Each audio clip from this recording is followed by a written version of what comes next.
when there is food allergy going on, usually we neglect it or postpone it, or sometimes we suppress it with different antihistamine. And those are actually the suppression of the symptoms. These are not going to resolve the root causes behind the allergy.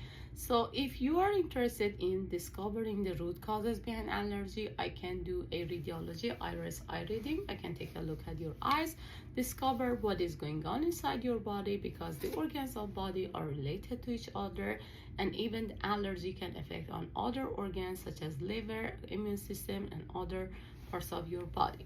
So be mindful. If you want to find a solution, the best solution is natural holistic health solutions, because we focus on discovering the root causes of allergy and resolving from roots to the top.